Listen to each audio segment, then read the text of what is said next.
Welcome back, and today we are going to be taking a look at the IL-8. It's the new Battle Pass reward vehicle, and I was somewhat expecting this thing to handle like an IL-2. I mean, it's an IL-8, it's not quite an IL-10, and the IL-10 is a bit of a boat. Unfortunately, it's closer to the IL-10 than it is to the IL-2. It doesn't turn particularly fantastic, it doesn't have that IL-2 meme turn, the instantaneous turn, where it kind of falls out of the air after one or two of them. But you can pull quite hard and you can kind of float around. This thing does definitely have more power. And it does climb a bit better and it feels better to fly. Until you get into a fight. The energy isn't nearly as much of an issue with this thing. It's mostly the lack of turn and actually the lack of loss of energy. You can see right here I'm on 0% throttle. I'm doing some decently wild maneuvers. At least as wild as this thing allows me to. And I'm still not really losing that much speed, and paired with the fact that it doesn't turn that well either. It kind of just turns into a bit of a boat that doesn't really want to go where you want it to go. The VY823s are still one of my favorite guns in the game. They leave essentially nothing to be desired. They have good range, good power, decent velocity, decent rate of fire. The only real issue with these things is that they are quite far apart. And this means that Convergence is quite important. I run 600 meters in most of my planes and this is not an exception. The issue is at closer ranges it kind of becomes a bit of a shotgun and you really have to aim one of your guns because they are just too far apart. And this makes it so that at super close ranges they might just kind of fly in between the shells, which is rather annoying. Overall, I didn't really like this plane that much, and I am a fan of the IL-2, and I'm a big fan, like a massive fan, of the SU-6. And this is not going to be replacing the SU-6 like I thought it would. I was thinking about a slightly heavier IL-2 with more power, and the more power is definitely there. The issue is again just the instantaneous turn. You kind of get outturned by everyone, even if you are on the 6 of someone. You drop flaps, you are slower than them. You're still not gonna turn inside of them, and if you have flown the IL-2 at all, you know that if you have a bit of speed in that thing, it will pull into essentially everything as long as it has a little bit of energy, which of course it doesn't have much. But at least if you do have it, you can somewhat pull. This thing really never pulls that hard unless you are going like 450 kilometers an hour, and if you do keep it at that speed range, it's surprisingly agile. But it's hard to keep it there unless you go in a downward spiral, and every other thing will still outturn you and you can't really do these meme style shots and stuff like that you are probably familiar with when you are flying something like an SU-6, an IL-2, you know, the B7A2s, the SB2Cs, you know, these low speed oriented planes that can kind of surprise people and catch people off guard, and that's what I was expecting with this thing. It's unfortunately not the case, so I hate to burst your bubble. When it comes to the ground pound ordnance, I don't think it's that fantastic either. You don't have any rockets, and when it comes to the bombs, you have like 2 500s, and then you have 6 100s, and like 2 220s, 2 250s, or 6 50s. And I mean, all in all, this doesn't sound that fantastic. You can strap some massive balls onto this plane, but is it really that good at 3.7? I don't think so. Maybe it's different for Tanker B, but I'd rather still use it in air and do stuff like this to people. Overall, this thing is not really a pillar of your team, but when people have their booster on, you have to ask yourself, are you autistic because you play War Thunder, or do you play War Thunder because you are autistic? We almost instantly died, but luckily I said nah, I'd win, so I have to promise now that my teammate will actually get a word out of his booster. So we climb straight in like we do basically every time. You can side climb, but this doesn't really lend it that well to this plane. I'd rather just take all the heat on me and try to head on as many people as possible. Sometimes you do have to pull out. I'm not quite ready to be at that yet. So I'm just gonna turn around and go for this 190 that's somewhat flying away from us. He's not particularly fast. So I just get on the 6, I hold the trigger down, and down he goes. Now I do want to be careful because there's people everywhere around us. We have a Spitfire in front, VB10 on our back, and then also another guy directly on our right. So we are kind of boxed in, but we do have quite a bit of teammates around, which means that we can actually somewhat engage other people. So we set the Spitfire on fire, he instantly burns up, luckily for us, otherwise that 100% would have been stolen. And then we arrive the somewhat of a furball on the front of us. It's not really that much of a furball because I mean it's all of their team and like 1 or 2 of ours, so this is gonna be super sketchy, but I can't really wait until they equalize their energy. If I do that, I'm just gonna get traded in the head-on. Everyone wants to go head-on with this thing for some reason, and you're kind of forced to take them, and that's a playstyle that I'm not a big fan of. But as I have some energy, I can actually somewhat go head-on with people, because right now what's gonna end up happening is that I actually have the ability to somewhat pull out, because I do have the speed to somewhat dodge them. So what we are gonna do here is simply go straight into the head-on, and the VB10 that I missed earlier is actually gonna go vertical, and he's instantly going to go for us now, which is a big problem because I can't really do much to this guy. So I'm gonna try to pull up over his nose, get him somewhat slow, and then swap to the gunner after bleeding a bit of speed. We're somewhat reversing him, and now we have everyone on our 6, so I decide to just kind of go into the gunner mode and end up getting a hit in. A few more hits, we crit him, and we unfortunate, but I said I'd win, and we do. The VB10 on our 6 also managed to crash, but I mean,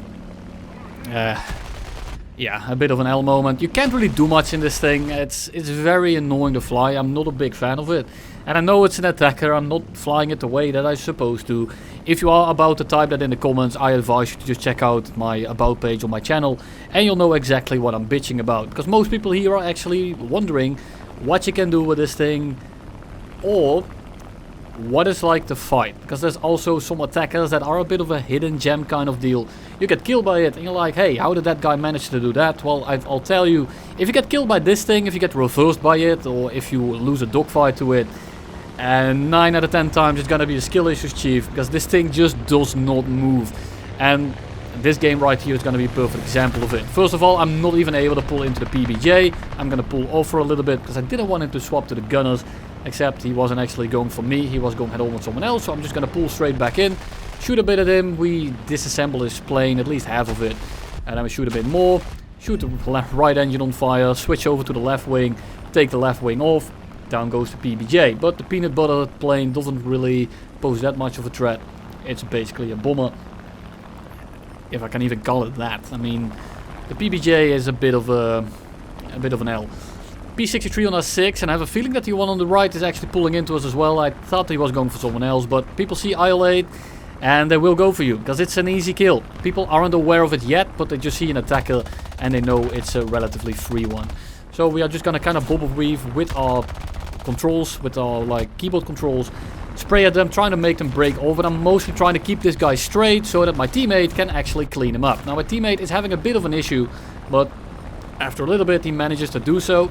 He then breaks off, gets the other guy on his 6, and now I'm gonna try to engage with him. You can see that I'm going 500 and I'm still not turning that well, and that's an issue with this thing, because that means that I'm not able to pull into this one. I'm dropping throttle, that was full elevator, it just stops pulling. I'm going 550, this thing does not move, and everyone else that goes for you, every other attacker, will instantly pull inside of you, and I'll show you exactly that in about a minute here. So we are going to go head on with this P63. I have to, I mean, I'm trying to somewhat dodge him, but I have to try it right there. So we go head on with the P51. We hit each other. Luckily this thing is a tank at least half the time. Sometimes you get one shot, but I want you to look at this. He's going much faster than us, and he just instantly pulls inside of us and goes for the head on. Now, I could have dodged it, yeah sure, but then I would have died too, and it's not an I'd win if you dodge the head on in this thing. If you dodge the head on and they get past it, it's over. You have to take those kind of shots. And at this point, I'm waiting for the P51 to crash, and I'm trying to make the other P51C that's coming in right now also crash into the ground. So I'm just trying to stay as low as possible without flying into the ground. It takes a few shots at us. It's a P51C, it doesn't have the best amount of firepower. And I was thinking about pulling to the left here and going inside of his loop. Unfortunately, he actually pulls vertical. And I'm just going to try to go underneath him one more time. So we are going to neck G, trying to make him fly into the ground. We totally pull out of that one and don't fly into a tree because, well, now I'd win. It's really that easy. BF-110 coming in, and I mean the BF-110 is also not a very great plane when it comes to actually dogfighting people, and he's going a lot faster than us. I'm trying to go directly underneath him so he picks up even more speed. He's going to compress quite badly, and because we are going 400 and we're even going to cut our throttle a little bit, means that we are instantly going to pull inside of him. This guy is completely bricked up, and he's not going to be dodging anything because he's going way too fast for that plane. So we take his wingtip off, And he is eventually gonna reach a house and say, honey, I'm home. But for now, we are just gonna side climb. And I'm gonna try to boom and zoom the two guys directly below us. And why do I do that? And why do I include this absolutely skillless skill? Because I want you to see just how much of a boat it really is. I'm trying to pull in here, I'm going 600, already redlining. Full elevator, compresses quite badly. And here you can see when it starts turning. At like 400 it turns okay, and then at 350 it's instantly dead again. So I'm trying to go vertical, decided to not go for the P63 and go for the P51C instead. Because if the P63 starts running, I'm not going to catch him anyway.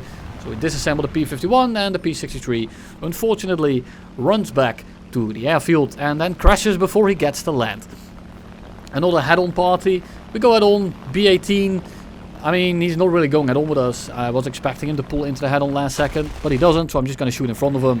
We manage to crit him, we shoot some more rounds, we take both his elevators off, but it doesn't matter, because he is still going to be fine, at least in terms of flying straight. So he is 100% getting stolen, and we are just going to go straight in again. This is the first game I did in the plane. I wasn't really sure what to expect of it, so when I'm not sure what to expect of something, I'm going to play it as suicidal as possible to just kind of see what we can get away with, what's the durability, what's the reach of the guns and all that good stuff. But I mean, in general, this thing is it's quite straightforward, and you can tell by the gameplay in the background as well. It's all kind of boring. There's really not much to talk about. I'm absolutely yapping my ass off trying to fill all the time of this video, and I'm having a terrible time doing so. About as terrible as trying to fly this thing.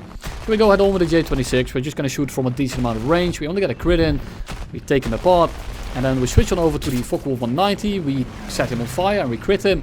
And it doesn't matter because we are going to go head on with the J22B. And a single 13 mil blows our entire wing off. We managed to get a hit in, a little bit unfortunate. And then we pull down and we take a second victim. We are obviously going to land and repair after this one because night win. But I think the point is pretty clear at this point. And it's hard to fill out videos on planes like this without just repeating myself over and over and over, because the issue with this thing is just completely one-dimensional. And I see all those guys in front of me, I see a few guys behind me, and if I can choose between getting 6 head-ons and getting on the 6 or 4 people, I know what I'm gonna choose. So I take out the P47 still, we then turn into the J26, and I thought he was gonna go head-on, he isn't, and I'm trying to pull into his lead here, or like into his flight path, but I'm having a bit of a skill issue, and my plane just doesn't really want to do what I want. So I'm just gonna ignore him. He's probably gonna sit on my 6 now, but I can't win the dogfight anyway. So instead I'm gonna try to help out one of my teammates, kill the Key 43, which is absolutely perfect. And then we're gonna swap on over to the gunner, and we are gonna try to get some hits in. We only get a crit. It doesn't really say what it is on the bottom right, so it probably did absolutely nothing. So I'm just gonna fly away from him for now. And here comes Mr. CKP Easy. Very fitting name, because he is gonna be done dirty a little bit in a sec here. We're gonna try to dive away from him. I'm just gonna shoot at him with my MG, kind of try to scare him off, perhaps get a lucky fire on the engine, but the dead zone on this gunner is absolutely massive, and I need to kind of offset myself so I can shoot at him. I'm trying to kind of wiggle my tail here so I can actually get the target out of the dead zone. If I wiggle my tail in real life, I'm gonna get the cops called on me.